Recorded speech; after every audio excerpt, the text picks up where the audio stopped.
Oh, I did it. It's here. That's right. Not playing games anymore. Oh, here it is. You want to take a look? Let's take a look.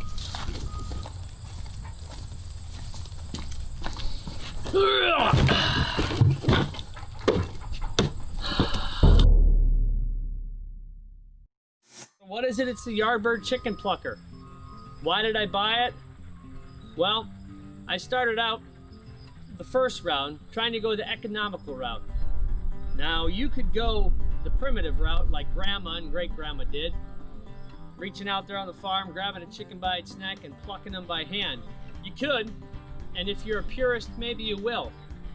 But if your goal is to raise poultry on your own land and make it bearable process that you're able to repeat over and over again to provide for your family and save money in the long run, then you're going to find the primitive method, while the cheapest, is the most time consuming, and it will make you dread processing day.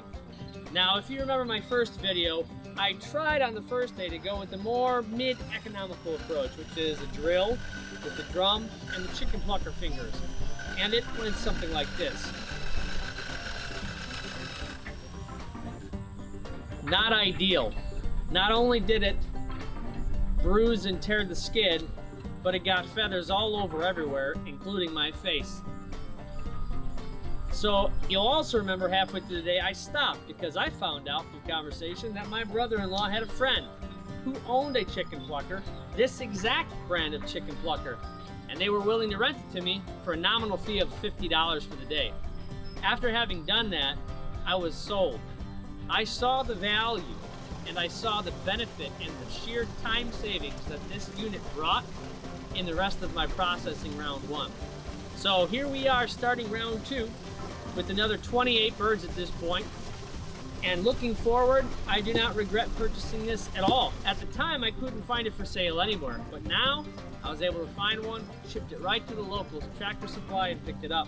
When you're starting out, if your goal is to raise your own food on the cheap, then the last thing you want to have is a high capital expense right off the bat that's going to take you at least a few years to recoup.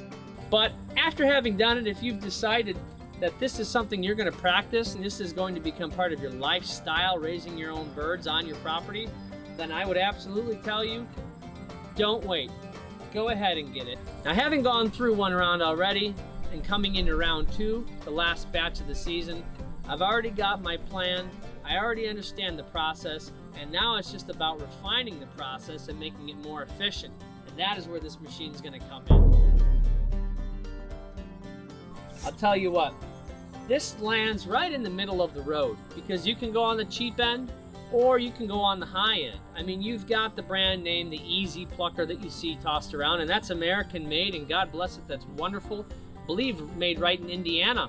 But at $1,500, that unit tips the scale as a very heavy capital expense right off the bat. And you can go with cheaper versions that you might find on Wayfair or Amazon that they're shipping from China, and the build quality and the components are going to be questionable at best. And even if there's a problem, is your customer service going to be available? I don't know. This unit hits the sweet spot. This balances practical use, economical value, and reliable construction. Because this unit is built well, it's built solid, the motor's a good high quality component, all of the waterproof switches are high quality switches, and all the metal plating is a stainless steel plating, so you're not going to have any issues. Having used one with my own hands, it works great, and I'll tell you what, when you're doing 20, 30, 40, 50 birds, that extra 3 minutes or that extra 2 minutes off to every batch adds up to an entire day.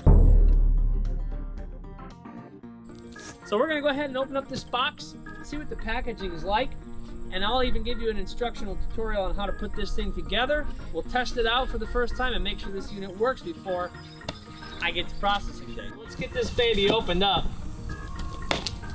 Now, like I said, I ordered this online through Tractor Supply because they had a sale, or they had the best price that I could find at about $4.29. They shipped it right to the store, picked it up a few days later. Opening up the box, you're gonna go ahead and find your instructional manual, secured and protected with plenty of foam. Looks like we got a couple legs.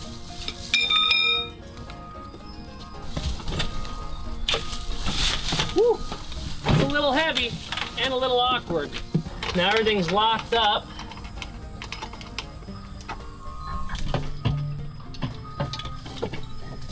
Woo! There's that big heavy duty motor there.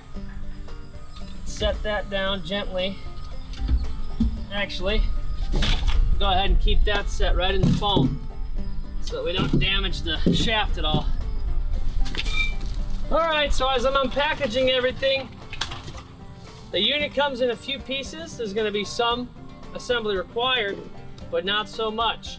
Go ahead and right out of the chute, go ahead and inspect and make sure all of your components are complete and in good shape. Here's the bottom plate that spins.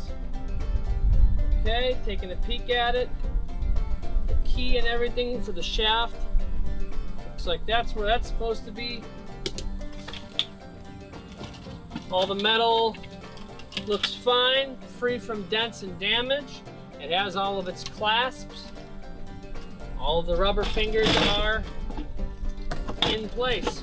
Let's look at the condition of our shaft. The shaft is well oiled. I see no damage. Okay, good. As I'm unpackaging everything, I gotta say, everything feels like it's built reasonably well.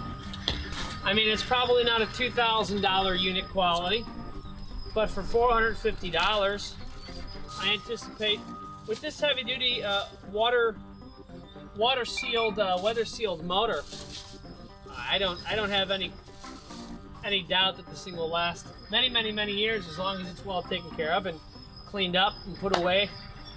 As long as it's not rode hard and put away wet, as they say. Just a few specs on this unit real quick. I'll just run down from the owner's manual so you know what you're getting. It's a 120 volt single phase motor.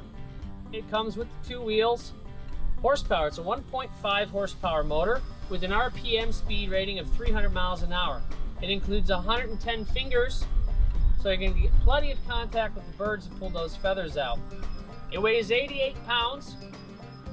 It has a minimum circuit rating of 15 amps, so you got to keep that in mind. You got to have a designated 15 amp circuit that doesn't have a bunch of other things drawing power off of it. Otherwise, you risk the chance of popping a breaker mid-depucking or having to run back and forth from the to the panel and flipping the breaker back again. So make sure you got yourself a designated 15 or 20 amp breaker outlet.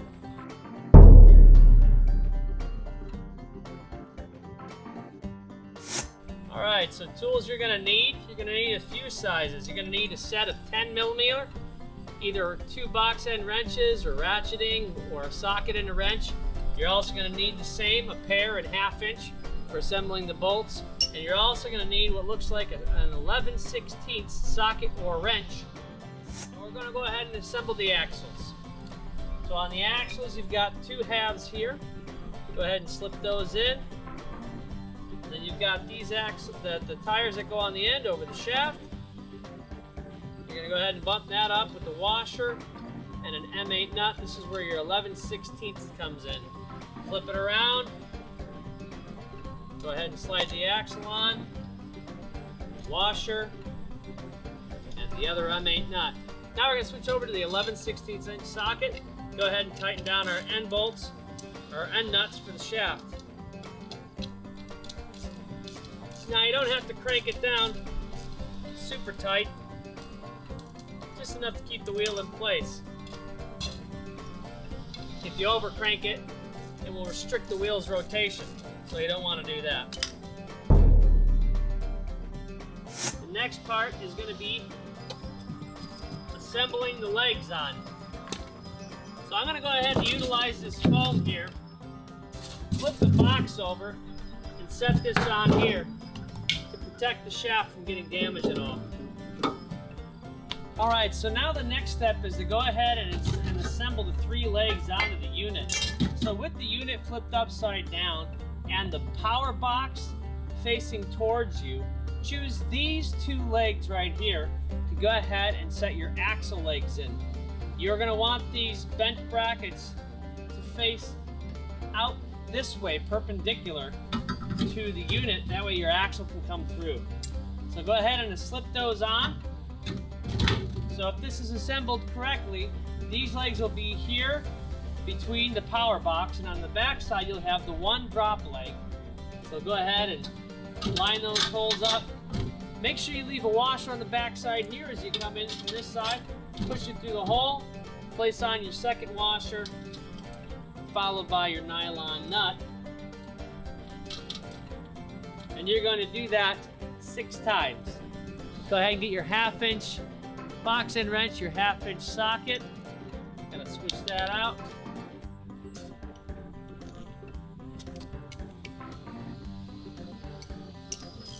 Go ahead and tighten it down.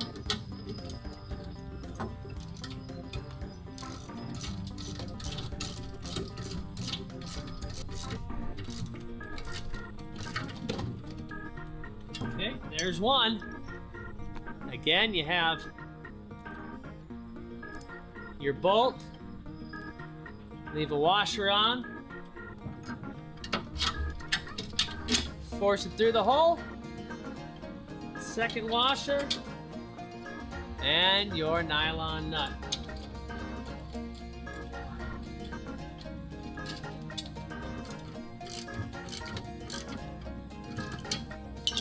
All right. No wheel, right? This one's different. You'll see there's no bracket off of here for the wheel, so you know this is for the back leg. Slip that on. Bolt washer nut combo.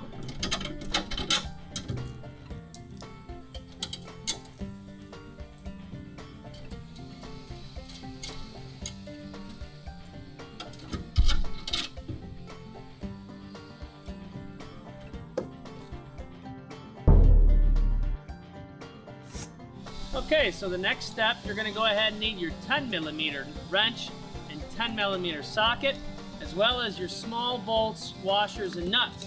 And what we're going to do is you're going to take your 2 axle halves that you have put the wheels on earlier, slide them through, join them in the middle, and bolt those up. So slide this guy through here, slide this guy through here.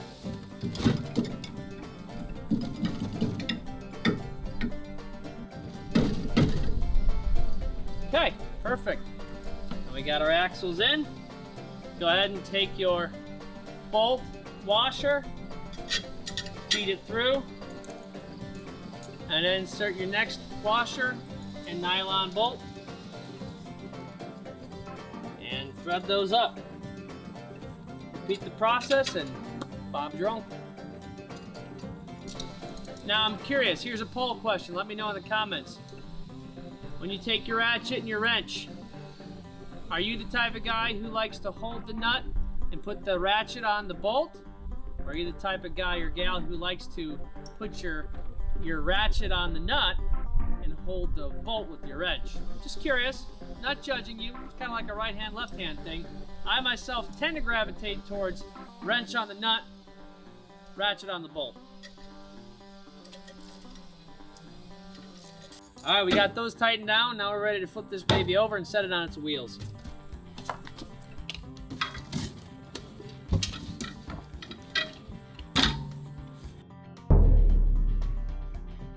Next, it wants you to deal with your plate. So we're gonna go ahead and grab our plate. Now your packaging should have supplied with it another rubber finger. And this rubber fingers, the purpose of them, shorter, is to go the opposite direction out from the long plucking fingers. This is your surface here that will be spinning. Below it, these 3 fingers will serve as a sweep to sweep all of the feathers out through this ejection port into your bucket. So you need to now slip this last finger through. You grab a little higher onto it. All right, we got her through. I fought you a little bit. But I suppose it's better for it to be a tight fit than to have it come flying out in the middle of the process. All right, so now we're going to go ahead and take the plate and we're going to align it onto the shaft. There's a key already in place here on this receiving end of the shaft. So we're going to take it, line up that shaft and that key, and push her down. You're going to need your dome spacer, washer, and M8 bolt. All right, so the next step after you've gotten this last finger in is we're going to go ahead and insert it onto the shaft. Now there's a relief cut with the key here, and on this side of the plate you can see that there's also a matching corresponding cut where the key slips in. So go ahead and slip your plate on, lining it up with the key. Now they shorted me one piece of hardware. They shorted me a washer, but they gave me this dome spacer. So go ahead and put the dome spacer in. I'm going to go ahead and use this locking spring washer, and this is a left-hand thread, which means lefty-tighty, righty-loosey in this situation. It's only this one bolt because of the direction of the spin of the motor. This will keep it locked rather than loosening it up. So again, you're going to go back to your 1/2-inch bolt, and you're going to go lefty-tighty to snug it down. There we go. Make sure that it spins freely. There's nothing preventing it from freewheeling. It feels fine. Good, good, good. Okay, if you've made it this far, congratulations. We're just about finished. Now there's really only one thing left we need to do. We need to go ahead and mount the outside bin. And there's a specific way you have to do this. When you look on your unit, you're going to notice some vertical yellow stickers with arrows. Those arrows will line up in a corresponding way to the top of this drum. Now when you're assembling this drum, it goes in a particular way. You want to look here on the bottom plate right here and find where there's a little cutout with the magnet. And then look on the inside of the stainless steel drum and you'll find a white mount with another black magnet. Those two pieces will line up and then flip right in. So once you've lined up the magnets from the outer tub and the bottom plate, go ahead and take your latches, secure them, and then you can take your carabiners that are included and pop them through the hole to ensure that you don't have anything unlocked. Now you'll also notice that at this point that what's included is this copper water valve. And what this does is feed water through this top hose that sprays water in as you're spinning the burrs to keep everything wet. Now when you're doing this, you'll also need to use a hose. You want to have a hose on hand to also spray in and increase the water flow. So the manufacturer and I recommend both that you would get yourself a Y fitting. A Y fitting with 2 spigot on-off ball valves. What this will allow you to do is run a hose to it, to that Y, and turn the hose water to the unit on and off at this point right here. That will stop the water flow from coming through the hose. Then you'll also have a secondary hose outlet that you can connect the second garden hose to that you'll use at your workstation for spraying off the table and also spraying in, spraying off the birds as it's spinning, keeping everything wet and all the feathers and everything flowing in and out of the unit into the bucket below. So congratulations, you made it to the tutorial on putting together your Yardbird chicken plucker.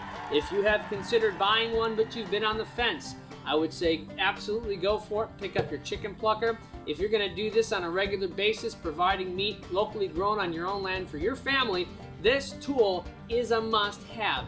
Yes, you could do it other ways. Yes, you could do it the old-fashioned purist way, but who's got time for that? This will make the whole process far more efficient, far more enjoyable, and it'll make you want to come back and do it again instead of loathing the day that processing comes around. So this gets my 1 thumb seal of approval. Having used the unit once myself before buying, it sold me on it. I'm never turning back. This is the way to go. Now, one thing I just want to mention before we go, when you assemble that plate onto the shaft, you want to use some white food safe grease. Some food safe grease when assembling that.